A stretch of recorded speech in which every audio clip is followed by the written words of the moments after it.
제목으로 하나님 말씀 증거하겠습니다. 예전에 제가 식당에 한번 갔는데 주인 되시는 분이 저를 보고는 아주 환하게 웃으면서 목사님 아니세요 하길래 아유 어떻게 아시냐고. 근데 저를 어떻게 아시겠습니까? 아유 얼마 전에 TV 나오셨잖아요 라고 해서 맞습니다, 바로 제가 그 사람입니다 라고 말하고 싶었는데 사실 제가 TV 나온 적이 없어가지고 사람 잘못 보셨습니다, 죄송합니다 하고 이렇게 한 적이 있습니다. 뭐 사람 잘못 본다고 해서 기분 나쁜 것도 아니고 또 뭐 알아주지 않는다고 해서 뭐 그렇게 뭐 섭섭할 것도 아니었습니다.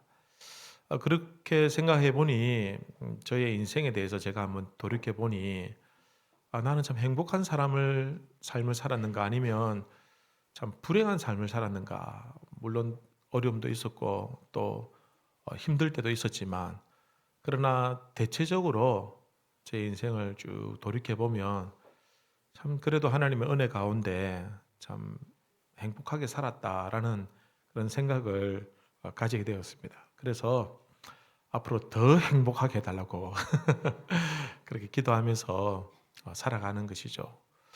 여러분들은 어떻습니까? 여러분들은 자신의 인생이 행복하다고 생각하십니까? 아니면 참 나는 지지도 복도 없다, 나는 참 불행하다, 어떻게 생각하고 계십니까?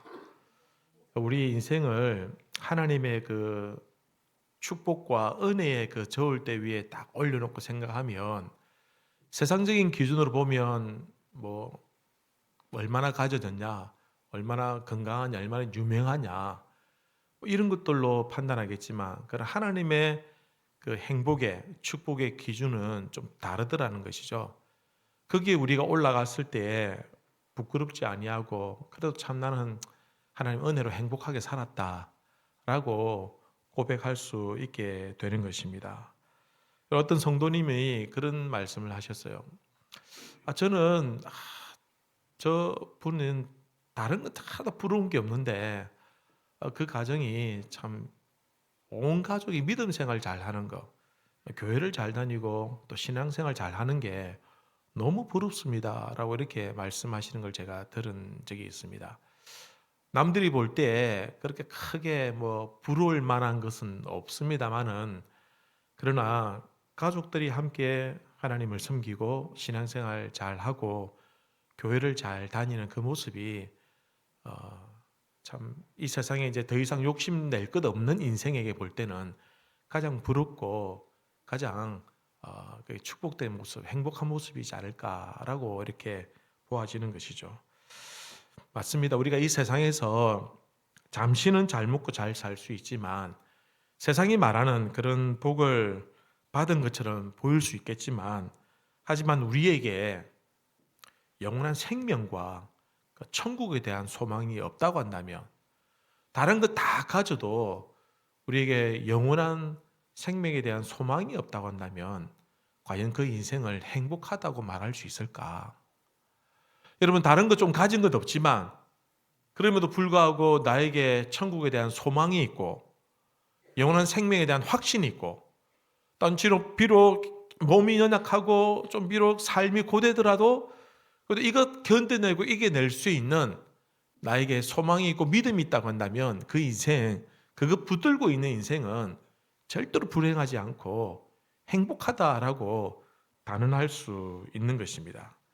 여러분, 이러한 축복을 더 크게 받는 방법은 무엇이냐면 바로 우리의 믿음의 이 계보를 계속해서 이어가는 것입니다.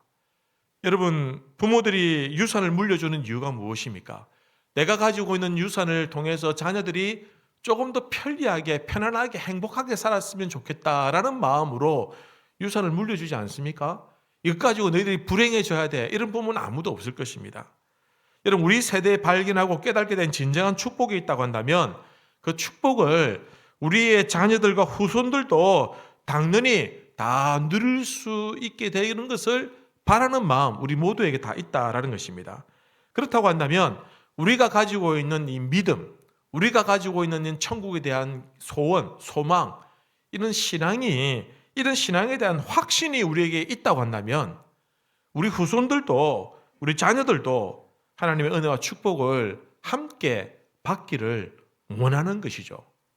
만약에 나에게 그러한 축복에 대한 확신이 없다고 한다면 천국도 없고 믿음도 없고 영원한 생명에 대한 그런 소망이 없다고 한다면 우리 자녀들이 교회를 다니든지 말든지 그게 별로 중요하지 않게 여기게 되는 겁니다.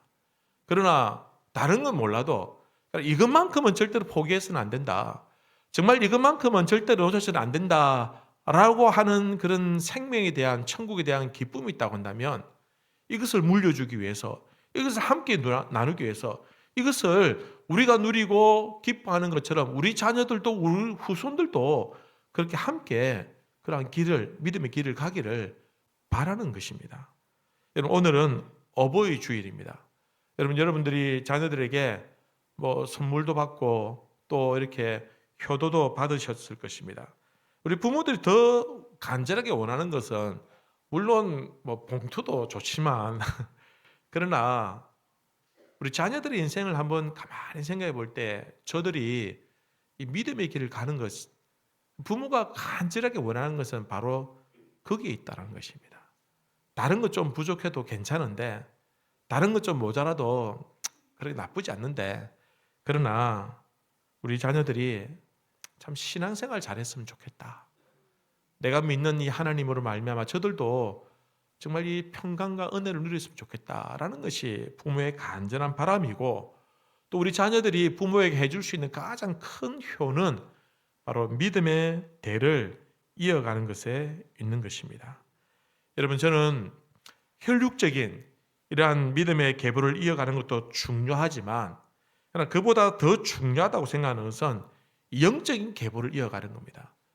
우리 집안에 우리 가문에 그런 좋은 전통들 좋은 가훈들을 우리 후손들에게 자녀들에게 가르쳐주고 또 그렇게 반듯하게 좀 뭐랄까 좀 괜찮은 삶을 살기를 바라는 그 마음이 있지만 그것들보다 더 중요한 것은 우리 자녀들에게 영적인 이 신앙의 계보를 이어주는 것 이것이 훨씬 중요하다라는 것입니다.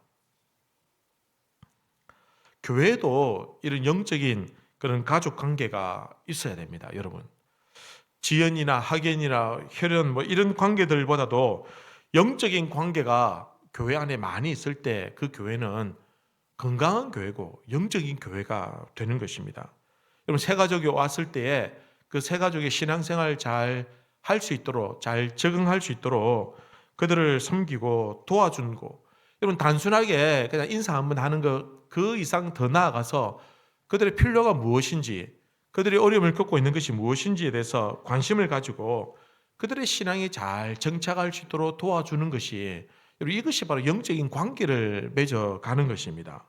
함께 기뻐해주고 또 어려움이 있으면 함께 슬퍼해주고 또 기도해주고 또 저들이 어떻게 생활하는지 참 우리 구역과 우리 전도에 잘 적응하고 있는지 관심을 가지고 또 주중에 한 번쯤은 뭐 좋은 글로 문자도 한번 보낼 수 있는 이런 영적인 관계가 이런 결코 어렵고 복잡한 건 아닌데도 불구하고 이런 관계가 있을 때에 여러분 그들이 신앙생활을 잘 적응할 수 있고 또 그 교회가 그 영적인 관계들을 통해서 풍성한 교회가 되는 것입니다. 마치 엄마가 갓난 아기를 보살펴 주듯이 마음과 정성을 다해서 살피고 도와주는 겁니다. 그래서 영적인 아버지가 되어주고 영적인 어머니가 되어주고 영적인 친구가 되어주는 것 이러한 영적인 관계를 맺어갈 때에 여러분 이 영적인 관계를 통해서 믿음의 계보가 점점 다음 세대들에게 이어질 수가 있다라는 것입니다. 영적인 부모와 자녀의 관계는 가정 안에서는 뭐 더더욱 중요하고 필요하죠. 하나님께서 우리의 가정을 통해서 단지 육적인 그런 계보만 있는 것을 원하지 않습니다. 하나님께서는 우리 가정이 영적인 그 믿음의 계보를 이어가기를 원하십니다. 세상에서는 아무리 끈끈하고 뭐 대단한 그런 명문가라 할지라도 그럼 영적으로 믿음의 계보를 이어가지 못한다고 한다면 그 가정이 정말 행복한 가정, 축복된 가정이라고 할 수 있느냐? 그럴 수 없다라는 것입니다. 옛날 어른들은 집안에 대를 이어줄 자녀가 없다라고 하면 집안 망했다 이런 소리를 자주 하셨습니다. 여러분, 그러나 영적으로 믿음의 대를 이어줄 자녀가 없다고 한다면 진짜 그 집은 폭망한 겁니다. 진짜 망한 것입니다. 여러분, 여러분의 가정에 믿음의 대를 이어갈 수 있는 영적인 자녀가 있길 바랍니다. 여러분, 그래서 우리가 예수를 잘 믿는 자녀들이 많이 일어나게 되기를 우리 주님의 이름으로 축복합니다. 여러분, 오늘 본문 말씀을 보면 이런 믿음의 대를 잘 이어준 사람에 대한 이야기가 나옵니다. 그 사람은 바로 이삭입니다. 이 이삭은 한마디로 연결고리 같은 인생을 살았습니다. 하나님의 축복을 아버지에게 이어받아서 자녀들에게 이어주고, 하나님의 믿음을 또 후손들에게 이어주고, 하나님의 약속을 후손들에게 이어주는 그러한 역할을 이삭이 하고 있다라는 것입니다. 그러면은 그가 어떻게 그 믿음의 대를 잘 이어가고 있느냐, 몇 가지를 한번 살펴보도록 하겠습니다. 첫 번째는 그는 축복된 만남이 그에게 있었습니다. 그가 믿음의 이 계보를 잘 이어줄 수 있었던 것은 그에게 복된 만남이 있었다라는 것입니다. 첫 번째는 어떤 만남이냐? 존경하는 아버지와의 만남이 있었습니다. 이삭의 아버지가 누굽니까? 아브라함이죠. 아브라함은 믿음의 조상이었고, 믿음의 대가였고, 믿음으로 하나님께 인정받은 사람이었습니다. 그러한 믿음의 조상과 같은 그런 아버지를 두었다라는 것은 이 이삭에게 큰 축복이 되었다라는 것입니다. 여러분 존경할 수 있는 부모가 있다는 것은 여러분 정말 복된 것입니다. 여러분, 또한 자녀들에게 존경받는 부모가 된다는 것도 그것도 놀라운 축복이 되는 것입니다. 어떤 한 소년이 위대한 스승을 찾기 위해서 집을 떠났습니다. 세상을 다 다니면서 정말 참된 이 세상의 위대한 스승이 누군가, 그 스승을 찾고 찾았지만 잘 찾지 못했습니다. 그래서 어떤 소문에 어떤 산에 가면 위대한 스승이 있다. 그래서 그를 찾아갔습니다. 산을 힘들게 올라갔는데 올라가 보니까 수염을 다 길게 기르고 또 연세가 많은 노인이지만 아주 눈이 맑은 그런 한 분을 만났습니다. 당신이 위대한 스승입니까? 아니다. 나보다 더 위대한 스승이 있다. 어디 계십니까? 그러면은 지금 당장 산을 내려가서 집으로 돌아가라. 집으로 돌아가면 신발을 벗고 너를 첫 번째 맞이해 주는 사람을 만나게 될 것이다. 그렇습니까? 그러면 찾아가겠습니다 하고는 다시 산을 넘고 바다를 건너서 집으로 돌아갔습니다. 그리고 집의 대문을 힘차게 두드리는데 그때 신발도 신지 않고 달려나온 한 여인이 있었습니다. 그 바로 어머니였습니다. 몇 년 동안 집을 나간 이 아들을 손꼽아 기다리는 이 어머니가 이 소년이 그토록 찾던 위대한 스승이다라는 것입니다. 여러분, 이삭의 위대한 스승은 아버지 아브라함이었습니다. 그렇게 존경받는 아버지를 닮으려고 하는 것은 당연한 일이었습니다. 여러분, 존경할 만한 아버지가 있다는 것은 자녀들에게 큰 축복이 된다라는 것입니다. 여러분, 존경할 만한 아버지가 없는 가정도 있습니다. 여러분, 이스라엘 역사에서 가장 위대한 왕 중에 한 명을 꼽으라 한다면 아마 다윗을 꼽을 겁니다. 다윗은 위대한 왕입니다. 온 주변의 백성들로부터 존경을 받고, 그리고 주변 열방으로부터 존경을 받는 그런 아주 강력한 군주였습니다. 그러나 다윗은 정작 자기 자녀들에게는 진심 어린 존경을 받지 못했습니다. 여러분, 다윗의 아들 압살롬이 있습니다. 이 압살롬이 자기의 누이를 겁탈한 이복 형제를 죽였습니다. 그리고는 자기 아버지 다윗을 왕위에서 쫓아내고 자기가 왕위에 올랐습니다. 그리고 또한 이 다윗의 아들들이 서로 왕권을 차지하기 위해서 피를 흘리고 싸우고, 이런 일들이 다윗 집안에 있었다라는 것입니다. 다윗이 성경을 보면요, 한 번도 자식들을 불러 놓아가지고 책망하거나 절대로 그래서는 안 된다, 어떻게 그럴 수 있냐 하면서 뭐 벌을 주거나 책망을 하거나 그렇게 하지 않았습니다. 나라는 아주 엄하게 잘 다스렸지만 가정은 제대로 다스리지 못하였기 때문에 이 자녀들이 이 다윗을 진심으로 존경하지는 않더라라는 것입니다. 여러분, 우리 가정도 마찬가지입니다.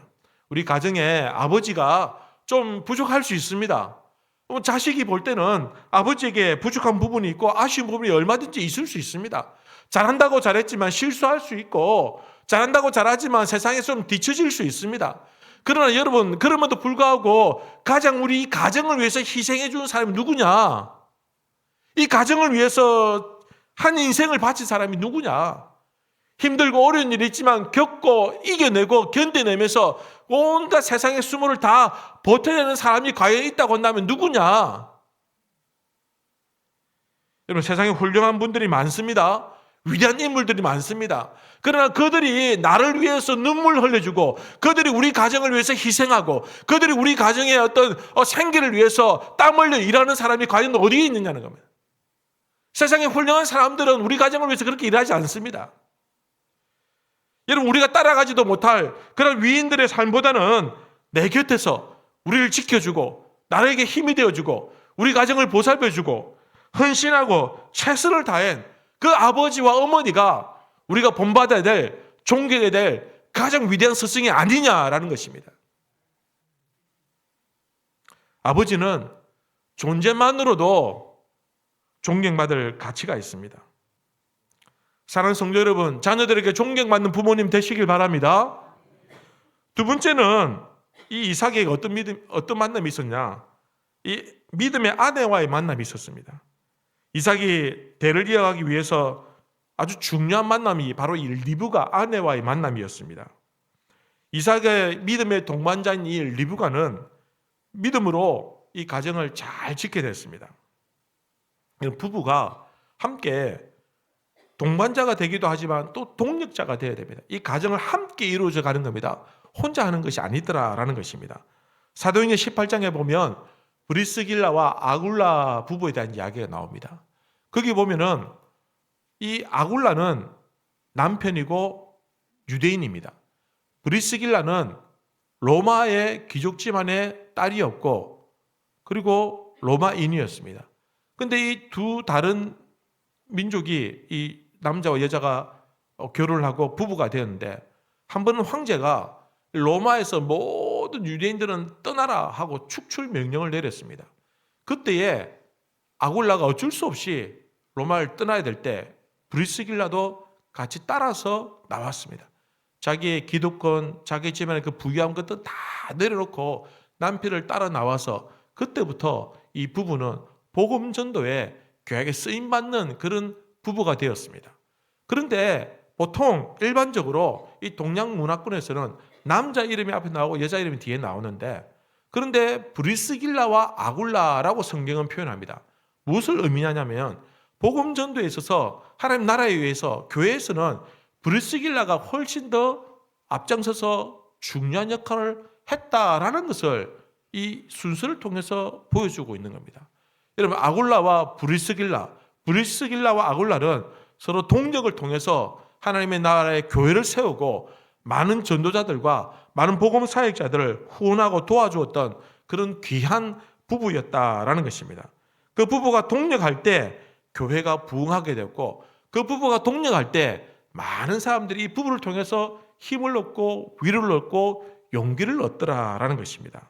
여러분, 리브가가 없었다고 한다면 이삭은 믿음의 대가를 이어가기가 힘들었을 것입니다. 여러분, 가정에서뿐만 아니라 우리가 신앙생활하는 교회 안에서도 이러한 동력자가 있기를 바랍니다. 여러분들에게 동력자가 있어야 됩니다. 함께 기도해 줄 수 있는 믿음의 친구가 있어야 됩니다. 나를 위해서 응원해주고 후원해주고 또 지지해주는 그러한 버팀목 같은 그런 신앙의 선배가 있어야 됩니다. 함께 기도 제목을 나눌 수 있는 사람이 있어야 됩니다. 여러분, 내가 지금 마음에 있는 이야기를 내놓을 수 있는 사람이 한 사람도 없다고 한다면 여러분, 그건 참 재미없는 신앙생활을 하는 것과 같다라는 것입니다.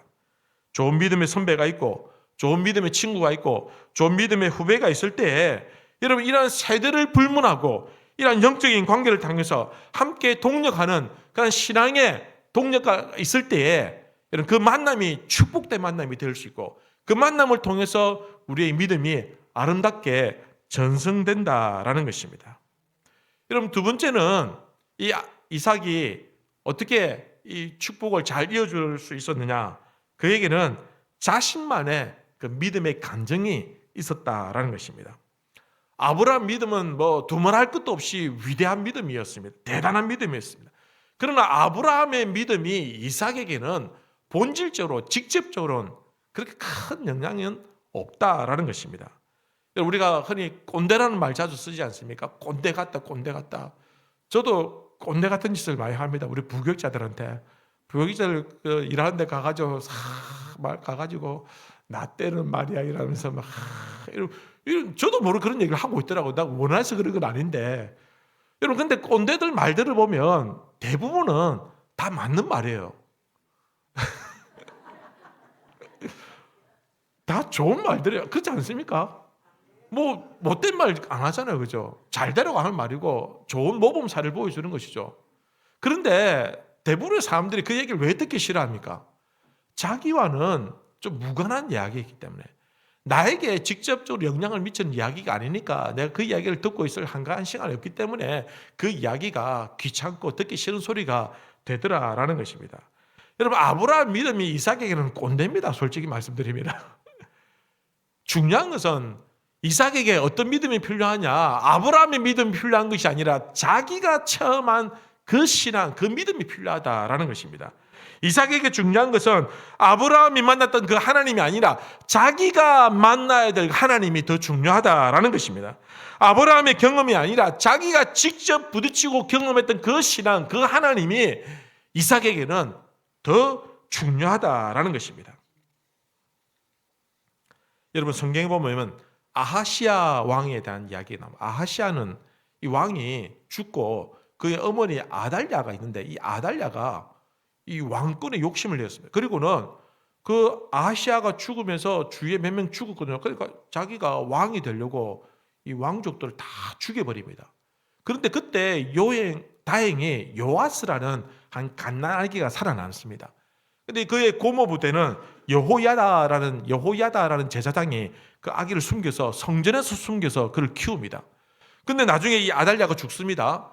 근데 요아스는 겨우 7살밖에 되지 않았는데 그가 제일 1순위였습니다. 그래서 그가 왕위에 오르는데 7살짜리 아이가 왕위에 올랐습니다. 그런데 그 요아스 시대에 나라가 굉장히 하나님 앞에 복을 많이 받고 또 우상을 타파하고 그리고 신앙적으로 바로 세워지는 그런 일들이 일어났습니다. 그건 누구 덕분이냐면 이 요아스의 고모부 되는 여호야다라는 제사장이 그의 곁에서 도와주고 힘이 되어주고 큰 어떤 방향을 잘 잡아주었기 때문이다라는 겁니다. 근데 나중에 여호야다가 나이가 들어 죽습니다. 죽으니까 요아스가 이제 혼자 해야 되는데, 근데 요아스가 그때 이미 성인이 된 날입니다. 훨씬 어른이 됐습니다. 근데 여호야다가 없을 때 그때부터 자기 마음대로 하는 거예요. 우상을 섬기고 하나님 앞에서 범죄하고. 그래서 결국은 이 요아스가 나중에 이 여호야다의 아들이 요아스에게 충고를 합니다. 왕이여, 그렇게 하면 안 됩니다. 그러니까 이 요아스가 그 아들을 핍박하고 결국은 죽입니다. 그리고는 그 관련된 사람들에 의해서 요아스가 암살을 당하게 됩니다. 처음에는 하나님 앞에서 정직한 왕이었는데 여호야다가 없을 때 자기 마음대로 하고 자기 마음대로 하나님 앞에서 범죄할 때 결국은 비참한 최후를 맞게 되더라라는 것입니다. 여러분, 이 요아스의 믿음은 어떤 믿음이냐? 일종의 기생신앙입니다. 기생믿음입니다. 여호야다라는 그게 붙어 있을 때는 좀 그럴듯하게 보였고 그게 붙어 있을 때는 좀 잘하는 것이 보였지만, 그러나 자기가 만난 하나님이 없다 보니까, 자기가 체험하고 자기가 섬긴 하나님을 경험하지 못하다 보니까 여호야다가 없으니까 자기 마음대로 행하게 되고 범죄하게 되고 결국은 비참하게 죽게 되더라라는 것입니다. 여러분, 오늘날 부모 때문에, 가족 때문에, 친구 때문에 교회를 다니고 신앙생활 할 수 있습니다. 그러나 언젠가는 내가 만난 하나님이 있어야 되는 겁니다. 부모님의 하나님이 나의 하나님이 아니라는 것이죠. 친구의 하나님이 나의 하나님이 아니라 나의 하나님, 나의 하나님. 내가 만나고 내가 체험하고 내가 겪어본 그 하나님이 있어야 여러분 이 신앙이 흔들리지 아니하고 기생신앙이 아니라 굳건한 믿음으로 세워질 수 있다라는 것입니다. 여러분, 우리 자녀들이 신앙적으로 독립해야 됩니다. 여러분, 지금은 부모님의 조언이 필요하고 도움이 필요하지만 그러나 언젠가는 이 부모의 그늘을 벗어날 때가 있을 것입니다. 그때에도 불구하고 여전히 여호와 신앙을 붙들고 그때에도 여전히 어떤 상황에서도 하나님 앞에 예배드리고 하나님을 잘 섬길 수 있는 그러한 신앙이 될 수 있도록 여러분, 우리 부모가 기도하고 그런 계기를 만들어 주어야 된다라는 것입니다. 만약에 여전히 기성신앙 가지고 있으면 언젠가는 한순간에 무너질 수 있습니다. 한순간에 자기의 신앙을 저버릴 수 있다라는 것입니다. 하나님은 이삭이 아버지의 믿음을 이어받기를 원했습니다. 그래서 그에게도 아브라함과 같은 그 신앙의 사람이 되기 위해서 하나님께서 직접 이삭을 찾아가시고 그리고 이삭에게 그에게 시험을 주고 기도의 제목을 주십니다. 이제 너가 나를 만나야 된다. 이제 아버지 아브라함의 거들에서 벗어나서 너가 나와 독대하고 만나야 된다. 그래서 아브라함이 만났던 그 하나님이 이제는 이삭을 만나기 위해서 나오십니다. 그리고는 이삭에게 시험을 주시기도 하고 고난을 주시기도 하고 그에게 기도의 제목을 주시기도 하더라라는 것입니다. 여러분, 재밌는 것은 이삭이 어떤 고통을 겪었느냐, 이삭이 어떤 시험을 만났느냐, 아버지와 비슷한 그런 시험을 만나게 됩니다. 한 번은 그가 블레셋 아비멜렉이 다스리는 그 땅에 있을 때에 그곳에서 자기 아내 리브가도 굉장히 미인이었던 것 같아요. 저희 아내처럼 미인이었던 것 같아요. 그래서 이 아내라고 얘기하면 빼앗길까 싶어서 자기 누이라고 거짓말을 합니다. 거짓말을 해가지고 나중에 숨기지만 나중에 결국은 들통이 납니다. 여러분, 이 일은 아브라함 때도 이 일은 있었습니다.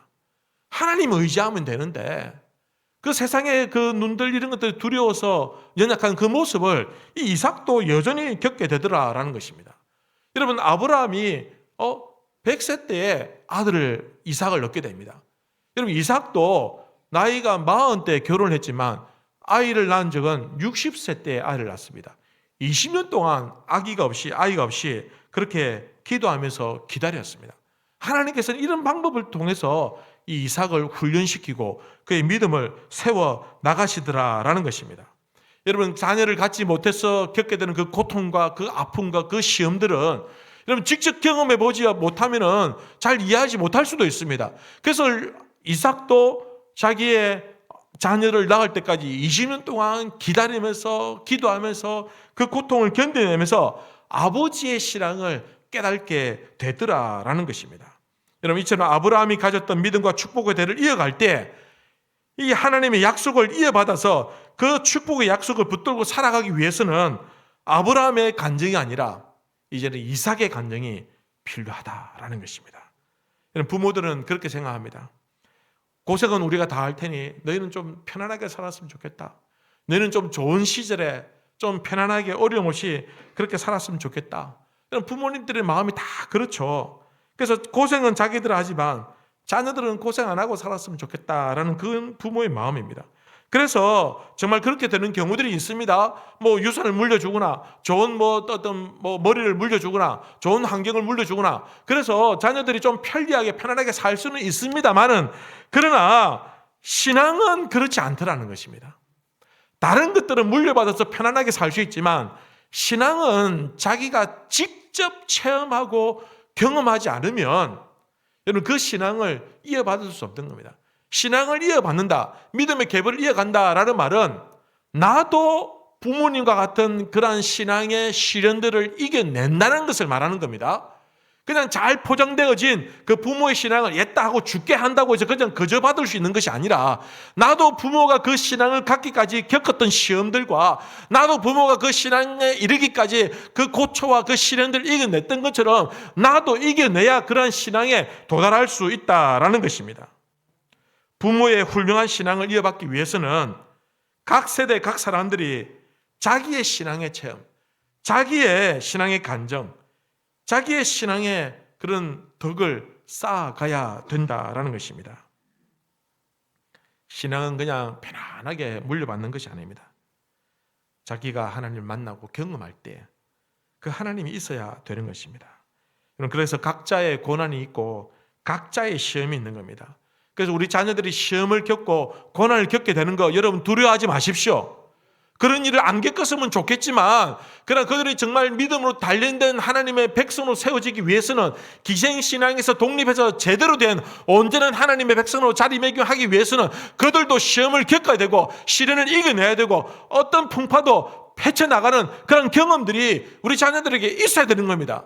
그러면은 자녀들이 만나는 시험들 두려워할 필요 없습니다. 잘 됐다, 잘 됐다. 이번 기회에 너희 신앙이 성장하길 바란다. 라고 하면서 응원해주고 기도해주면 되는 것입니다. 그것을 대신해 보려고 그것 겪지 않도록 여행을 부리면서 피해 보려고 하다가 결국은 나중에 자녀들이 기생신앙이 되면 결국은 한순간에 요하스처럼 무너지게 된다라는 것입니다. 여러분, 아브라함은 이삭에게 다른 거 물려주지 않고 기도하는 법을 딱 물려줬습니다. 아브라함은 그가 기도를 통해서 얻은 것들을 물려준 것이 아니라 그가 어떤 상황에서도 이길 수 있는 그 기도의 비결을 이삭에게 물려주었다라는 것입니다. 사실 그 어떤 아버지도 환난이나 고통이 없는, 여러분, 기도하지 않아도 되는 그런 삶을 물려주고 싶지만 그럴 수는 없습니다. 그래서 그들에게 피할 수 없는, 그들만이 겪어내야 되는 고통과 아픔과 시련의 문제들이 기다리고 있습니다. 그런데 그 문제를 이겨내고 극복할 수 있는 기도의 비결은 부모가 가르쳐 줄 수 있고, 기도의 능력은 부모가 보여줄 수가 있고, 기도하는 방법들은 부모가 얼마든지 본보기로 가르쳐 줄 수 있다라는 것입니다. 어떤 문제가 닥쳐와도 우리 부모는 기도하더라. 어떤 시련을 닥쳐와도 우리 부모는 이럴 때 기도하더라. 여러분, 자녀들의 뇌리에 그 기도하는 부모의 모습이 딱 임박혀 있으면 자녀들도 기도하는 겁니다. 자녀들도 시련을 겪을 때 우리도 아버지처럼 어머니처럼 기도하자. 그러면 반드시 헤쳐나가게 될 것이다 라고 기도하게 되는 것입니다. 이삭은 20년 동안 기도하고 야곱을 얻었습니다. 야곱은 태중에서 형과 싸우고 거짓말하고 속이고 도망간 아들입니다. 어떻게 이삭에게 이런 아들이 태어날까 싶을 정도입니다. 근데 묘한 것은, 여러분, 야곱이 외삼촌 라반의 집에 가서 그곳에서 몇 년 동안 고생했습니까? 딱 20년 고생했습니다. 아버지가 기도한 만큼. 여러분, 딱 기도한 만큼 이겨내더라는 것입니다. 그리고 돌아올 때 자기를 죽이겠다고 군사를 몰고는 형을 만났습니다. 야복 강가에서 야곱이 뭐 했습니까? 기도했습니다. 그리고 아들 시몬과 레위가 자기 동생이 험한 일을 당했다 해서 그 세겜성에 있는 남자들을 다 죽여버렸을 때, 그때 막 허둥지근 야밤 도주하며 도망쳤을 때, 그때 야곱이 뭐 했냐? 제단을 쌓고 하나님께 예배하고 기도했다라는 것입니다. 여러분, 야곱은요, 결정적일 때 기도한 사람이었습니다. 그렇게 사기꾼 같은 기질이 있었는데, 그렇게 야가 빠지고 못됐는데, 그렇게 자기 것만 챙기고 이기적인 사람이었는데, 그러나 그는 결정적일 때마다 기도하더라는 것입니다. 그 기도 유산이 어디에서 물려받았냐? 이삭에게서 물려받았다. 이삭에게서. 사랑하는 성도 여러분, 우리 자녀들에게 물려줘야 될 유산이 있다고 한다면 기도하지 않아도 되는 환경이 아니라 기도하는 신앙을 물려주시길 바랍니다. 결정적일 때 기도할 수 있도록 우리 자녀들에게 여러분 본을 보여주십시오. 기도는 이렇게 하는 것이다. 기도는 어떤 것이다. 기도에 대한 이야기만 하지 말고 직접 기도하는 모습을 보여주셔야 자녀들이 기도하는 겁니다. 성경 읽어라, 성경 읽어라, 그거 100마디 말 필요 없습니다. 성경 읽는 모습을 보여주면 자녀들도 어려움이 있고 마음이 복잡하고 힘들 때 성경을 펼쳐들고 성경을 보게 된다라는 것입니다. 마지막 세 번째는, 여러분, 이삭이 다음 세대를 향한 비전을 가지고 있었습니다. 이삭이 축복의 대를 이어가는 사람으로 역할을 감당할 수 있었던 것은, 과거에 존경하는 아버지와의 만남이 있었고, 또 그의 동력자, 동반자와 같은 리브가의 만남이 있었고, 또한 그가 지금 이 현재의 고난을 이겨낼 수 있는 그 신앙의 간증의 삶이 있었기 때문입니다. 그리고 또 한 가지가 더 있는데 그것이 무엇이냐? 바로 후손들에 대한, 자녀들에 대한 비전이 이 이삭에게 있었다라는 것입니다. 하나님은 그의 기도를 통해서 쌍둥이를 주셨습니다. 그런데 이 쌍둥이가 태중에서 싸우는 거예요. 그냥 엄마 발차기 하는 정도가 아니라 이것들이 얼마나 심하게 싸웠는지 이삭이 위기를 느낄 정도로 하나님 앞에 가가지고, 하나님 어쩌면 좋겠습니까? 저것들이 엄마 뱃속에서 싸우고 있는데 이삭이 엄마 뱃속, 리브가의 뱃속에 들어가 싸움을 뜯어말릴 수도 없고, 까딱 잘못하면 난산이 될 수도 있고 어려움을 겪을 수도 있지 않습니까? 그러니 그가 하나님 앞에서 와서 기도했어요. 하나님 어쩌면 좋습니까? 이것들이 태중에서 싸움질하고 있습니다. 22절에 그 아들들이 그의 태 속에서 서로 싸우는지라 그가 이르되 이를 경우에는 내가 어찌할꼬 하고 가서 여호와께 묻자오되. 그때 하나님 뭐라고 말씀하십니까? 23절입니다. 여호와께서 그에게 이르시되 두 국민이 내 태중에 있구나. 두 민족이 내 복중에서부터 나누이리라. 이 족속이 저 족속보다 강하겠고 큰 자가 어린 자를 섬기리라 하셨더라. 하나님의 처방이 뭡니까? 어떻게 하면 태중에 있는 아이들이 안정적으로 잘 있을 거야, 이런 이야기 해주시는 것이 아니라 싸웁니다. 하나님 어떻게 하면 좋습니까? 큰일 났습니다. 잘못하면 리브가 큰일 납니다. 걱정하지 마라. 그 두 민족이 거기에서 태어날 것이다. 이 이야기를 하고 있는 겁니다. 무슨 말입니까? 두 민족을 이룰 것이라는 것입니다. 말씀은 이스라엘 민족을 향한 하나님의 놀라운 비전과 계획을 설명해 주고 있는 겁니다. 하나님 싸우는데요, 어떻게 할까요? 걱정하지 마. 두 민족을 이룰 것이야. 지금 뭘 보는 겁니까? 이삭은 지금 어떻게든 이것들이 안 싸우도록 하는 방법인데, 하나님은 그것보다는 그것이 중요한 것이 아니라 그들을 통해서 하나님의 계획과 하나님의 비전들이 이루어질 것에 대해서 선포하고 있다라는 것입니다. 즉 하나님 말씀하시는 것은 무엇이냐면 싸우는 것 보지 말고 너희 태중에 두 민족이 일어날 것을 보라는 것입니다. 지금 그 아이들이 찢고 먹고 싸우는 거 그거 중요하지 않다. 그들을 통해서 하나님의 계획이 이루어질 것이고 그들을 통해서 하나님의 비전들이 이루어질 것이다 라는 것입니다. 여러분, 우리 자녀들이 부모를 속상하게 할 수 있습니다. 서로 싸울 수 있습니다. 좀 공부도 못할 수도 있고 부모의 마음을 휘벼파는 듯한 그런 아픔과 고통을 줄 수도 있습니다만, 그러나 걱정하지 마십시오. 하나님 그들은 놀라운 계획을 가지고 계시고 그들을 향한 비전을 가질 줄 믿으시기 바랍니다. 그 존재 자체가 비전이고 그 존재 자체가 꿈이고 소망이고 희망이 되는 겁니다. 오늘 일부 예배 때 어떤 아주 멋진 청년이 저희 교회 왔습니다. 왔는데 보니까 제가 예전에 부산에 있을 때 어떤 집사님의 아들이었어요. 너무 멋지게 잘 장성해가지고 다음 주에 결혼을 한다는 거예요. 근데 결혼하는데 이 부인이 아직까지 신앙생활 안 하니까 어떻게든 믿음으로 신앙생활 잘 하기 위해서, 믿음의 가정을 이루기 위해서 결단하고 자기가 이제 오고 그 자기 부인 될 사람도 데려오겠다. 기도해 달라는 거예요. 기도해 달라는 거예요.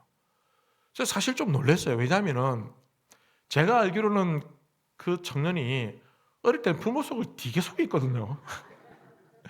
제 기억은 그래요. 제 기억은 신앙생활 잘 못했어요. 그래서 그 집이 외동인데 그 집이 좀 괜찮은 집안이에요. 여러분 뭐 이런 얘기 해도 될지 모르겠습니다만 대한항공에서 간부로 있으면서 또 해외 이렇게 주재원도 많이 다니시고 하셨던 굉장히 신앙도 좋으시고 참 부모님이 젠틀하시고 참 귀한 집에 외동으로 태어났는데, 이 아들이 이제 어릴 때는 부모 속을 좀 속인 거예요. 근데 지금 와서 보니까 믿음의 가정을 이루고 신앙생활 잘 하겠다고 그러고 온 거예요. 부모가 가란다고 오겠습니까? 요즘 아이들이 안 그랬거든요. 그때는 힘들었지만 그러나 계속해서 기도하지 않았겠습니까? 그 아들을 위해서 기도하고 그 아들을 위해서 눈물로 기도하고 했을 때에 결국은 좀 시간이 지났을 뿐이지만 지금 어엿한 청년으로서 가정을 이루게 되고 신앙으로 결단하겠다라는 그런 고백을 하는 것을 볼 때에, 여러분, 지금은 힘들 수 있습니다. 지금은 만족스럽지 않을 수 있습니다. 지금은 비전이 안 보일 수 있고 너무 답답하고 속상하고 정말 가슴 답답한 그런 상황이 있을 수 있습니다만, 그러나 여러분 걱정하지 마십시오. 하나님의 백성들 절대 망하지 않습니다. 여러분, 기도하는 어미의 아들들은 망하는 법이 없습니다. 우리는 지금 싸우는 것밖에 보이지 않지만 그러나 하나님은 그들을 향한 놀라운 비전과 계획을 가지고 계시더라는 것입니다. 결국은 그들을 통해서 에스라는 큰 민족이 생기게 됐고 야곱을 통해서 이스라엘 12지파가 생기게 됐고 그 민족이 하나님 백성으로서 서게 되더라라는 것입니다. 그들을 통해서 하나님의 약속들이 성취되더라는 것입니다. 여러분, 비전이 있는 자만이 자녀를 위해서 기도하게 되는 겁니다. 여러분, 기도하십시다. 기도할 때에 우리 다음 세대들이, 우리 자녀들이 그 기도에 덧입어서 힘입어서 하나님께서 그들을 향한 계획들과 비전들이 반드시 이루어지게 될 줄로 믿으시길 바랍니다. 우리 교회도 마찬가지입니다. 우리 교회도 믿음의 대가 이어지길 바랍니다.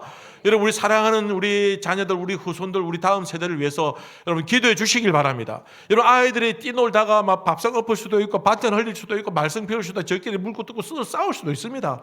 그러니까 여러분, 그럼에도 불구하고 사랑으로 품어주고 사랑으로 응원해주고 그래 기도해 줄게 하면서 해줄 때 그들이 여러분들과 같은 귀한 멘토들을 통해서 여러분들과 같은 귀한 믿음의 동력자를 통해서 우리 자녀들이, 우리 후손들이 믿음의 계보를 이어가게 될 줄로 믿습니다.